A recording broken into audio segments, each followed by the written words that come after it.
Welcome to the Strategy with Jason podcast. Tune in for everything you need to know to stay in the know regarding the automotive industry. Here's your host, Jason Harris. Hey, what's going on, Podcast Nation? It is Jason Harris here, and thank you for joining me in another episode of Strategy with Jason. Today, I have a very special guest. I have the one, the only, the oh-so-famous Zach McVicker with me. What's going on, man? How you doing? What's going on? You said it right, man. Congrats. That's awesome. I had to practice that one just a few times in my head to make sure. I was like, I'm going to say it wrong. I'm going to say it wrong. I'm going to say it wrong. No, but you get that a lot though, right? Don't you? I do. You nailed it, man. I'm super. That's awesome. Hey, man, I'm super excited to jam with you. We got a few really cool topics. I mean, hell, some of these topics could be entire podcasts just on their own. But we're going to do our best to kind of keep this down into that 35-minute range. And we wanted to say thank you to everyone for joining us. This is going to be a lot of fun. But before we get into our topics, I love to kick off our podcast with a little origin story, because I'm always fascinated how people get into this crazy little world we call the automotive industry. So, Zach, what is the origin story of how you got started in the car business? Oh, man. Yeah. So for me, appreciate it, man. Excited to jam with you likewise as well. Yeah, life hit me a little early, man. And so I started, graduated high school. 2 months later, I was selling cars.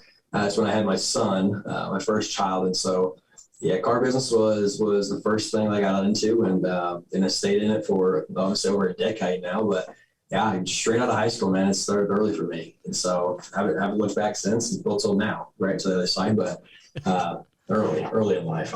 But this business is one of those businesses, right? Like it gets into your blood and it's under your skin, and it's just, you can't get it out. It just sucks you back in once you think you're out, right? I'm curious. So what was your first position at the dealership? Yeah, no. So I started selling cars right off the bat, and so it was for a very small town city dealership, a GM Chevy store anyway. And again, it was. I mean, I grew up in a very small town. It's called Gas City, and so that's kind of, everybody loves the name. Obviously, it's just a different name, but yeah, started selling cars. I did that for a year, and it really wasn't jiving with just the people, the atmosphere. And so I actually left there and I went and worked for a Penske dealership. That actually was the number one dealer in the state, 15 years running. And so, started off, I was fortunate. Started off fortunate with some really good opportunities, some really a great company and some great people. But yeah, there was a small town Chevy store, salesperson. I love small town Chevy store. You know what's funny is that was actually my first job too. My first job was at a Chevy store. And I remember my manager, his name was Greenberg. I actually can't even remember his first name. I only remember his last name. But the reason I remember him so well is every day for lunch, he would bring in these jalapenos that he grew at his house, right? And he would just eat them just raw, just like chomp on them like a freaking carrot. And you just sit there and watch him. He'd be sweating and a little teary-eyed, and he'd do this every day to himself. He was a great mentor, though. But I'm sure, like me, you've probably had some great managers, and maybe some not so great managers. Probably learned a lot about what you are supposed to do and what you're not supposed to do. And that's a great segue kind of into our first topic, is really around a communication side of a dealership. Gosh, man, there are so many different directions we can go here, but it blows my mind that it is 2022 now, and we are still having, conversations around how to better our communications efforts. It's like you got the parts department over here, you got the service department over there, you got the sales department over here, and they're like islands where their communication back and forth to each other is like smoke signals. Hey, yes. How's it going? What's your month like? But I'd love to kind of get your thoughts. If we could kind of identify maybe like 2 or 3 strategies, all right, of how we can better those communication efforts, what would you say your number one would be? Yeah, I think first is just making it easier. I think it's not easy right now. That's the reason why I think there's communication gaps within a dealership, because every department is ran like an asylum, right? They ran as like it's their own affiliate, or their own business. And so making it easier, connecting people in an easier way, I think is the first thing as a topic. So let's dive a little bit into that, because I think look, I'm with you. Let's make it easier, right? Well, what do you think some of the roadblocks are right now? I'm thinking of one off the top of my head, and then I'd love to kind of get your thoughts too, is, we have meetings with departments. So they're not collective meetings. They're not group meetings. It's like, I just talked to a GM friend of mine who literally just before we got on today's podcast, and I said, what are you doing right now? Well, I got to meet with my marketing team. And then after that, I got to meet with the service team. And then after that, I got to talk to my F&I department. I'm like, it's so segregated. So how do you think we can kind of overcome that? How do we start creating this collectiveness? Yeah, I think that's the collectiveness. I like that word, Jason, actually. I think that's the best way to say it. It's, we have meetings for meetings. I always joke about and say, and we've got to figure out a way to keep the communication consistent. And so the consistency between that, where the longer we have to, we look to find the same time we have to come together, and we have to come together in the same place, right? That is not making communication easier. So finding ways to keep the connection open and to to establish that consistent communication, like that throughout the day, not within a meeting, that I feel like is going to be, when I say easier, making it easier. And so not to try to figure out at the same time in the same place to come together is the first one for me anyway. Kind of elaborate on that a little more. Yeah, no, look, I'm with you. I think you got to have a place. And I'll be honest with you, if you're looking to better the communications, if you can, don't do it at the dealership. There's so much going on. It's like, I can't tell you how many times I've been in a meeting, multiple departments, and how often that department gets pulled out of that meeting because they have to deal with the operations of it. Yes. But I find sometimes we think about creating, communications and bettering our culture, around communications. And it seems like our strategy is, well, let's take the entire team out for bowling and beer and wings. Yes. That's not very strategic though. Look, Don't get me wrong. I think it's great, but I think we can get a lot more strategic about, how we get the different departments to communicate with each other. And then I think there's better ways to do it too. But I'd love to kind of get your thoughts on, how, strategically, how do we get them to start, talking and communicating more with each other? Yeah, so I think the first thing, that's a great question too, because we've got to really start working more consistently on the same projects, right? Where we have to stop running our business, in my opinion, where it's just the parts department, right? Or it's just a service department, or it's just a sales department. We've got to, moving into the new time and age, like we have got to work together on projects together. We got to bring ideas together. And when you create new projects that everybody's working on together, that I think indirectly is going to create that new communication, because it's a consistent thing that they're doing. They're not just coming together and talking about ideas. They're action plans, right? We're creating action plans where now the service director has got to work with a general sales manager, or the parts manager has got to work with the internet department. And so when you create these new, consistent, ongoing projects, indirectly that they're going to have to talk together more, because when you create the action plans and you set it apart, where you set up where once we come back together, we're going to have X, Y, and Z done, right? We're going to figure out X, Y, and Z. And so really utilizing everybody's ideas more, everybody's capacity more, and not specifically just drill down to what their job title is, right? Yeah, because I think everybody brings so much more to the table than we even realize. I used to have this meeting, and I think you'd get a kick out of it. And I started it just totally out of fluke. There wasn't necessarily an operational goal objective behind it. It was with the intent to start building some closer culture and some connection and some communications. But the byproduct was quite amazing. And I called them the little things meeting. And it was a meeting for all departments to come together and not necessarily discuss the big stuff, because the big stuff as a team or even as a department, they were handling that stuff. If it was a big issue, it got addressed. If it was an HR problem, it got addressed. If it was a customer communication problem, it got addressed, right? But I was looking for the little things, because, I think to me, the employee experience and the customer experience is truly defined not by big things, but by little things. I mean, that's how everybody remembers it. Your last transaction, the reason it was so memorable is because of a little thing or a couple different little things.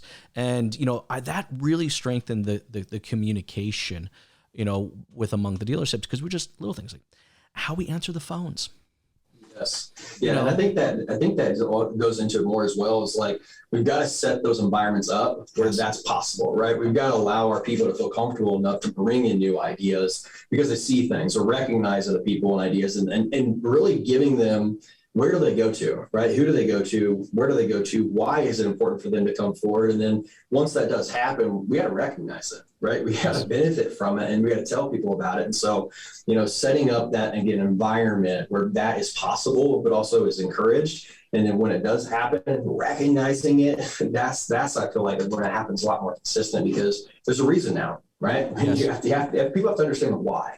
I think too many times we don't explain and communicate the why behind things. And so, yeah, I'm not sure what your thoughts are on that. But I like defining the why. And you know what? Look, everyone has to take ownership of the why. Look, we all know what we do. Come on, right? We move metal and we service metal. All right. And for the most part, I think everybody knows how we do it. I don't know. Some dealerships I go to might be questionable. Yes. Fortunately. But I think you're onto something here. I think identifying why we do it, the way we do it, all right, really does open a place to have some very open, transparent communications. And I love the fact that you said, look, I've been in a lot of meetings where I don't think they're safe places to say what I want to say. Do you know what I mean? Like I've been there, right? Now, me personally, I've never had that problem because I will literally say whatever the hell I want to say. But I'm with you though. I don't necessarily think, I've been in a lot of management meetings. I've been in a lot of ownership meetings. I don't necessarily think they are safe places. And I think a great stepping stone to get to a safe place is to, spend time talking about, not what we do, how we do it, but why we do it, the way we do it. I think can bring a lot to it. How do you feel? You think the same? I love it, man. So I think that's part of, honestly, I think one of the biggest problems we have right now is because of our generation gap, Oh, yeah. Perfect. Again, it's like I mentioned before, I started selling cars right out of high school. I was a millennial that got introduced to the car business early.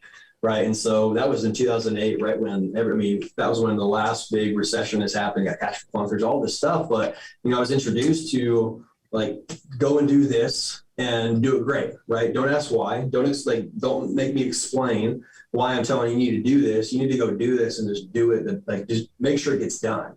Right. And now, and it's crazy because I watched this transformation happening with all my friends as they start to grow up and really become real true adults, right? And the technology that they've grown up with, and just the social media, there's so much that they've allowed that they can express what their thoughts are, and they get affirmations back at such a higher level than any way traditional wise. It was just traditional. I hate making them put as a traditional category, but it's like a traditional mindset that. We've never had thousands of people that we can get affirmations from or feedback from. It's like we have to talk to one person or a group of people, and that's what we know. This new generation is completely different. Yes. People can blow up overnight and have 1 million people view whatever it is that they put out on the internet. And so they get that immediate affirmation. And so because of that generation gap, I feel like it's probably one of the biggest reasons we have a problem within the communication within the operations today. Well, no, look, I'm with you. Look, we talked about a generational gap. Look, when I first started selling cars, and I still think this is the case for a lot of dealerships out there, look, it's suck it up, Buttercup. It's checking at the door. This is go time. I honestly, I can't tell you how many times I've heard some statement along those lines being told to another employee. And the funny thing is, I still hear some of these statements being used on a regular basis, but I also think that has to do with the generational gap. All right, today's generation of not only buyers, but also salespeople. Okay, they're not suck it up, Buttercup. Okay, they're not check it at the door. All right, they want to be they want the feelings to be acknowledged. And look, I'm not trying to say this is a bad thing. It is what it is. I don't really care what you're necessarily, if you're watching and listening to this, you're like, oh, yeah, fuck off. Yes. It is what it is, right? Let's just, right. This is the generation we're dealing with, but I'm with you because I think we have that gap in leadership. We don't necessarily know how we deal with the new workforce. And I think you got some cool ideas on how we can, build that gap or, get closer to that gap.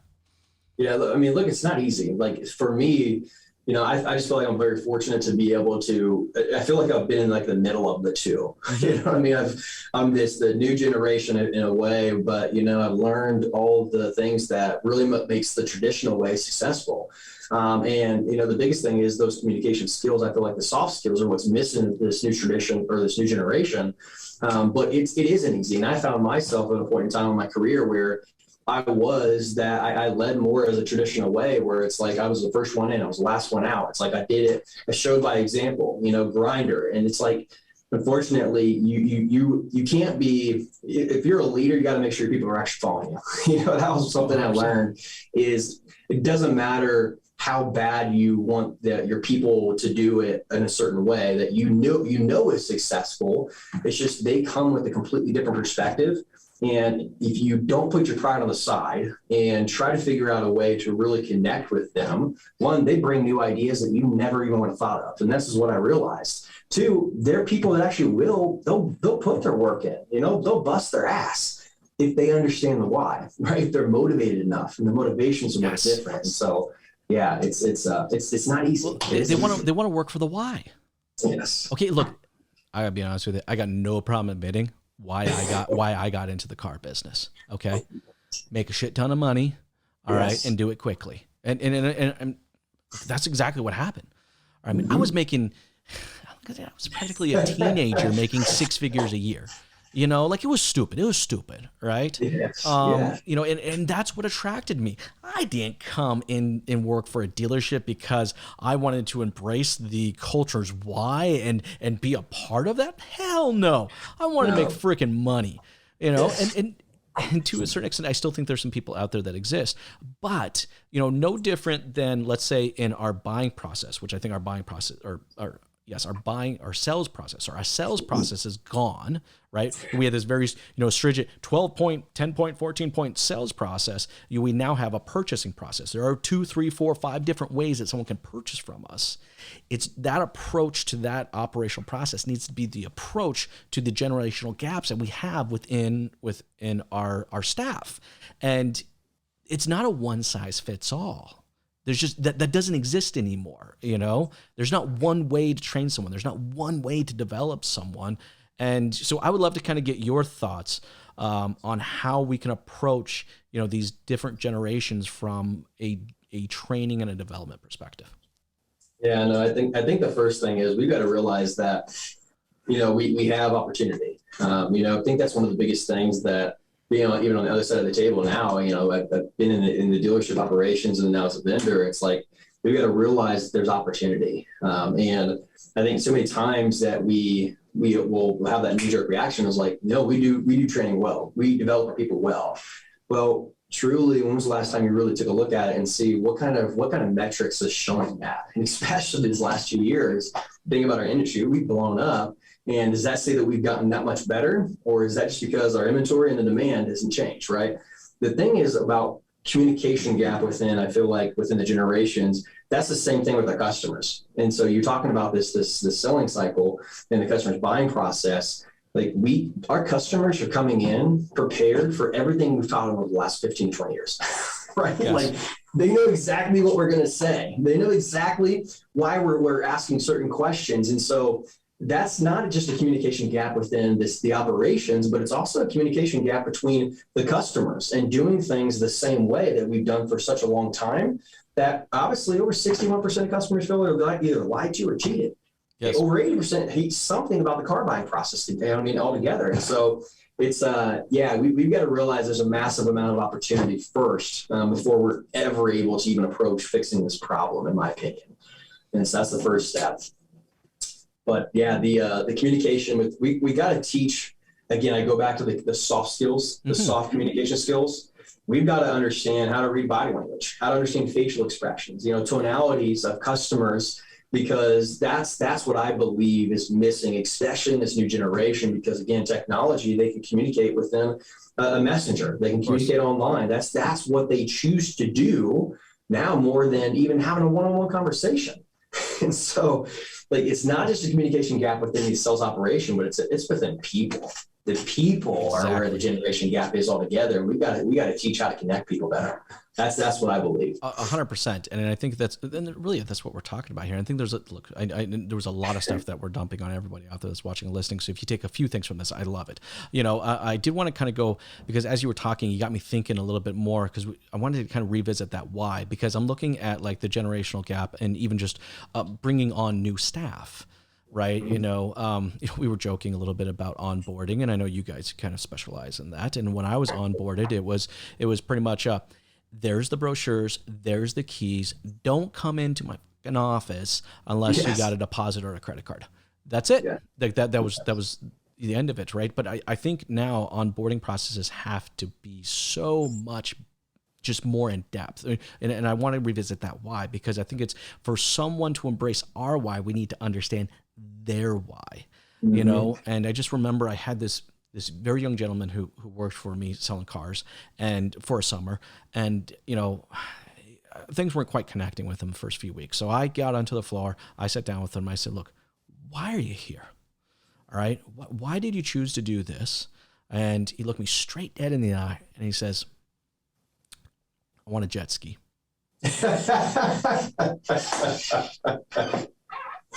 Want a jet ski.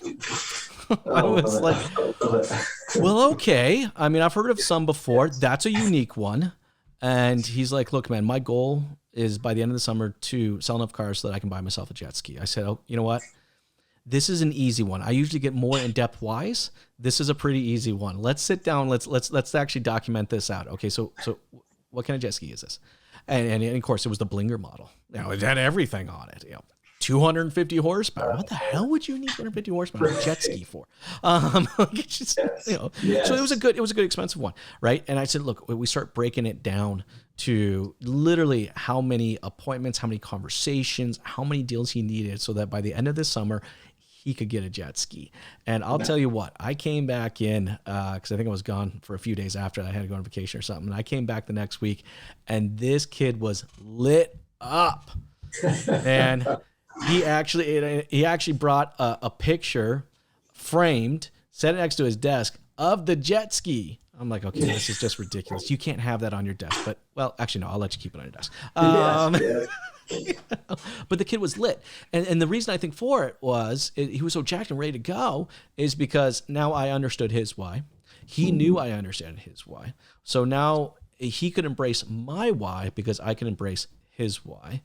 And, but I think there's some best practices in discovering someone's why. And I'd love to kind of get your thoughts on how you feel, management can discover staff's why quickly and effectively.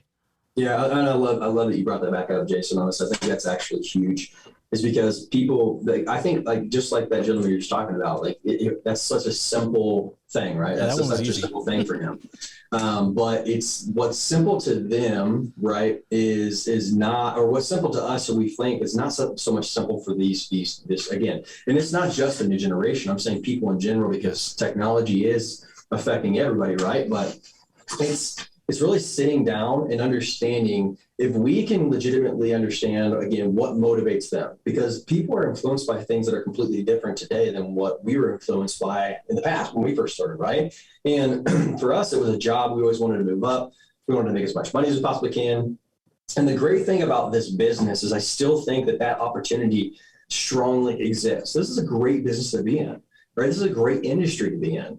And it's crazy because actually I just created a playbook not so long ago for managers on one-on-ones on how to sit down with the people, what questions to ask, how to approach these one-on-one situations. And it really not to say hey, you need to get your numbers up, but if you can figure out what does motivate somebody, what's important to them, and a lot of them it's purpose, right? They just want to know that they're making an impact. They want to be a part of bigger decisions that really affects the company as a whole.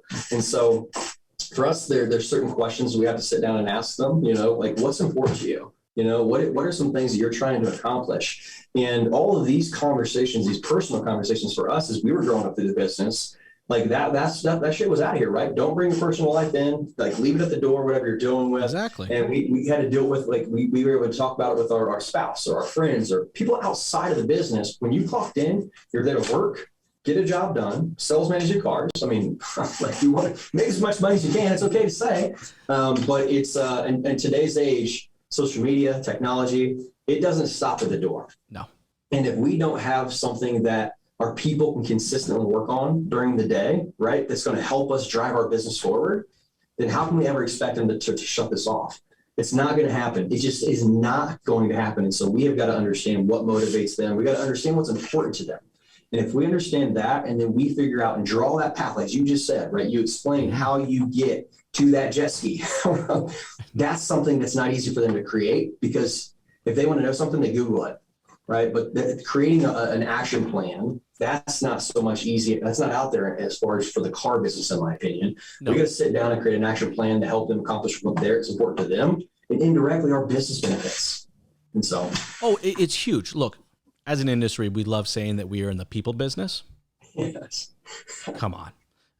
Put your money where your mouth is. All right. How much time are you really investing in knowing, understanding, and developing and coaching your people? Because I gotta be honest with you, I almost get a little like, I'm like, when I'm like, oh, did you really just say that? Because I know how much time you actually invest in, right? Like I talk to dealers. I'm just like, look, guys, you can't say, put your money where your mouth is. Okay. And I think that there are, I'm thinking back to for me, this was very manual, very, very manual. Okay. Like I had to document everything on paper. I had to keep everything in place. Like I had sticky notes. I was a sticky note monster, by the way. My screen would have sticky notes from the bottom to the sides, up around the top and around the corners. Right. And this was just the way that I was able to kind of just manage my people and their whys and just understand, what motivated them. But I think technology's changed in a lot of ways. So there's so many great ways that we can manage ourselves and manage our people. I live and die by this thing, man. Yes. All right. I have kids' time scheduled for 6:00 tonight. My phone will literally turn off every single notification. It will not accept calls, and it will lock itself. It locks itself between 6 and 8 p.m. and I am not available to the world. My whole team knows it. Okay. And it is just straight up, but that's amazing. That's amazing that I can do that. And then technology allows you to do that. But I know you guys some thoughts, and you guys even yourselves utilize, technology in ways we can manage people. So let's jam a little bit about that. How do you think we can use technology to better manage people today? Yeah, I think we have to understand, we got to embrace it, because This is the thing, it's not going away, right? It's not going away. And the sooner that we can jump on board and benefiting from it, and that's really what I think motivated and drives me to doing what we created, is if we can benefit from it, right? Let's figure out how. If we can, let's figure out and utilize it and benefit from it. And so it's like we're living in a world where our attention is being sold, right? Yes. But we don't get paid for that. We don't get paid for that. Our attention gets sold, and then we get sold whatever it is that we know that, or this company knows that we're interested in. So if we know our attention is being sold or stolen every single day, right? Mm-hmm. We have got to compete for that. And so when I mean that's that engagement. And so we have got to engage our people with stuff that they're interested in, but also that stuff that challenges them. Because I think that one of the biggest surprises when you said that, you use the word documenting, right? How much time, or the last time that we documented when we sat down to develop one of our teammates, and then the consistency, right? Do we have the documentation, actually the consistency of making sure that we did progress them? Because our business has been ran historically, I feel like, off of, they're going to figure it out. And this is the thing, the top 20% is always going to figure it out. But we're living in a day and age now where those 20% are harder and harder to find. They expect a certain amount of pay, right? Our pay plans have changed how many times? I'm sure that you've seen that over the years. And it's like, because it's more competitive. And so we've got to, then you say, come where they're at. It's huge to you, by the way, Jason, that you have that, shutting it off for family time, for kids time. That's absolutely huge. So I commend you for that. But we got to come where they're at, right? We got to meet them where they're at. And we've got to do it consistently. And so we got to utilize technology to benefit us, especially if there are other people doing that. It's not going away. Well, 100%. Look, we have to define the process and then work backwards towards the technology. I find too often we look at technology as being the easy button or a quick fix or the diet pill, and I'm like, this is neither of that, right? If you didn't have the intent or the goal to connect with your team or communicate better with your team, you're never going to work backwards towards the technology. Yes. I have a GM right now, and I love this guy. He's so great about it, but it took a little time to get the practice out of it, is that he sends out a video message to his entire staff every single morning. no matter where he is in the world, no matter what he's doing. All right. Most of the times it's in the car. All right. Other times it's when he's on vacation. All right. But he will send out, and sometimes they're 2 minutes. Sometimes they're a 12-minute rant. All right. But he will take that device, record that. And they have this great little WhatsApp group, and he posts it there. And every single morning it's just that, and I love it because he's worked back towards technology. So like even when, and he does it real time, and I love it. Right. Let's say he hears something positive from a customer about one of his staff members, right? Instead of waiting on it or drafting an email or sending it out, all right, literally within minutes after he's, someone said something nice or there was a positive, remark or a positive Google review, he jumps on and goes, hey, I just want to let everybody know this is what just happened. Mrs. Johnson came up to me and told me Jimmy in service is a rock star. Jimmy, Miss Johnson thinks you're a rock star. That's huge, but the whole team sees this, and then of course, what do you think's happening? Right? They're all patting Jimmy on the back. They're sending little high fives. They're sending their little gifs of like, exactly. But what the house is doing, though, what is that doing? That's motivating everybody in his culture, though, to do the same thing. Exactly. Because they want to be Jimmy. I don't give a shit who you are. It's like for us, even though we were motivated by like trying to make as much money as we can, right, or move up and find that next position that we, as far as an opportunity, like people like that affirmation. People like to be noticed and recognized. We may not, react as much as other people may do. It's like, yeah, this is awesome, right? Deep down inside, we feel appreciated more, we feel valued more, and so we work harder. Plain and simple, we work harder. And so to that GM, whoever that is, he's utilizing technology to his benefit, right? Yes. It's like we can sit around and complain about it. And when you say we depend on technology to be the easy thing for us, right, to just solve all of our problems, technology was a way to simplify things, in my opinion, to make it where it can happen consistently. But it still takes our effort. It still takes our commitment to that. And this is the thing, the most rewarding things in life are the hardest to get to, for sure. Right? But it's now, if we can find ways to make it possible and then work towards those and work to the long-term gain rather than the short-term success that our business is. I mean, unfortunately, that's just the way it's created. We got to start working towards those long-term gains. And that's where I think we'll really start to see the dealerships, the dealer operations really pull themselves apart from the competitors, because people are committed to that. That's where they'll see the biggest changes, especially in today's world that we're living in. Oh man, I'm so with you, right? I mean, it's like I'm going to call it appetite. All right. Because that's really what it is. You have to have an appetite for this. Okay. Because yes. Look, Zach, me and you can sit here until we're blue in the face. All right. And we could try to convince someone to, work back towards technology to help manage and communicate to their staff better. Yes. But if they don't got a taste for it, they don't have an appetite for it, ain't never going to happen. Mm-hmm. So I think if you're out there, you're watching, you're listening to this, and you decide this tastes good, then you need, but look, it's little things. Don't be, how do you eat the elephant, right?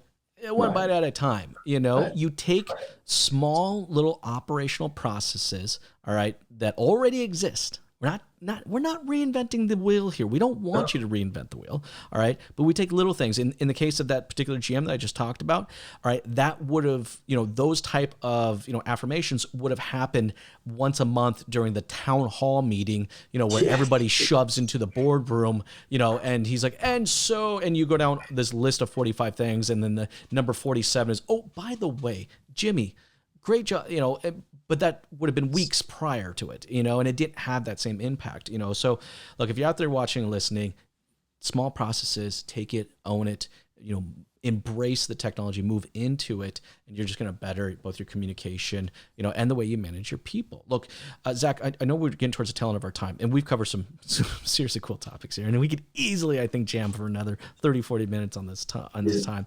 But you know what? Before I let you go, though, for everyone out there watching and listening, and would like to maybe kind of continue some of these conversations with you, all right, what's the best way to connect with you?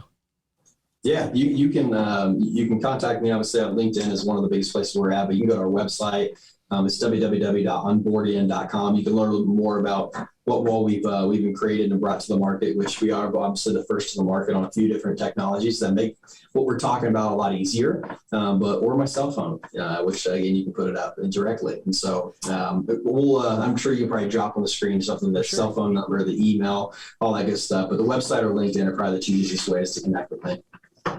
Awesome, man. Hey, thank you so much for taking the time to jam with me. This has been a lot of fun. You have yourself an amazing day. Yes, thanks, Jason. Appreciate it, man. Awesome time. Thanks for tuning in to the Strategy with Jason podcast with your host, Jason Harris. Don't want to miss new content? Be sure to check out the full podcast library at strategywithjason.com to stay in the know. Remember to like, comment, and subscribe. Happy podcasting.